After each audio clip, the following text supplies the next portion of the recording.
Young Dolph and Yo Gotti. Initially viewed as friends, the relationship between two of Memphis' brightest stars gradually became one of the most infamous feuds in hip-hop. The tale behind the tension, the diss tracks, and the drama that led to a full-fledged feud between these two rap titans is what we're going to explore today. Let's dissect it. Born Mario Mims, Yo Gotti rose to fame in Memphis in the 1990s with a number of gritty rhymes and street anthems.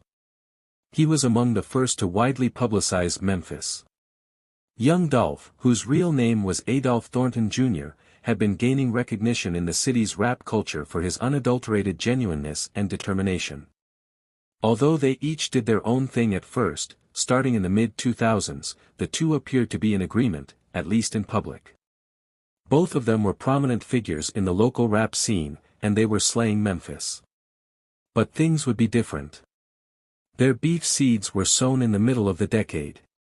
Yo Gotti recruited Black Youngsta, a rapper who was only starting to gain popularity, to his CMG collective music organization in 2014. Not exactly happy with the move was Young Dolph, never held back on anything, especially when it went against the norm. Dolph's notorious diss track, which was directed specifically at Yo Gotti, followed. It was a full-fledged declaration of war, not only a poke. Dolph blasted Gotti for signing musicians that didn't contribute anything fresh and accused him of attempting to steal his shine. When Yo Gotti's artist, Black Youngsta, got involved, the already tense musical situation took a risky turn. Black Youngsta made news in 2017 after threatening Young Dolph and brandishing cash in an Instagram video. Black Youngsta wasn't kidding around, his message was quite obvious. This wasn't just chatter. The feud, however, continued.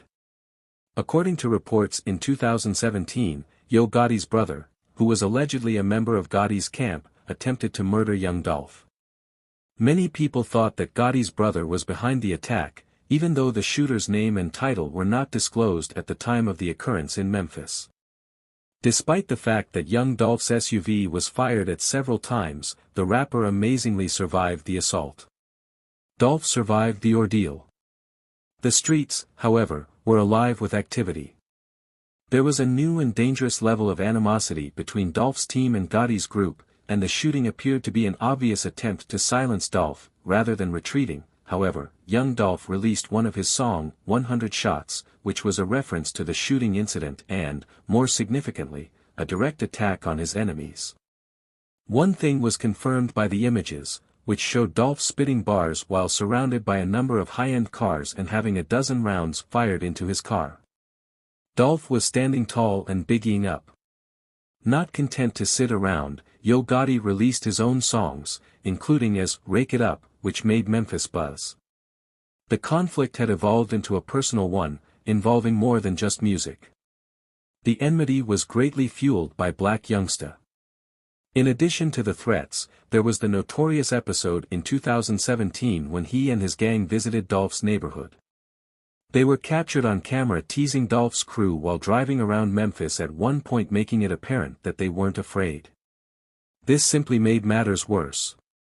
Even though the rivalry never truly ended, both were eventually able to concentrate on their professional and personal development. The hip-hop community was rocked by the shocking death of Young Dolph in November 2021 after he was shot outside a cookie store in Memphis. In spite of everything, Yo Gotti went to honor Dolph and shared how he had lost a Memphis brother.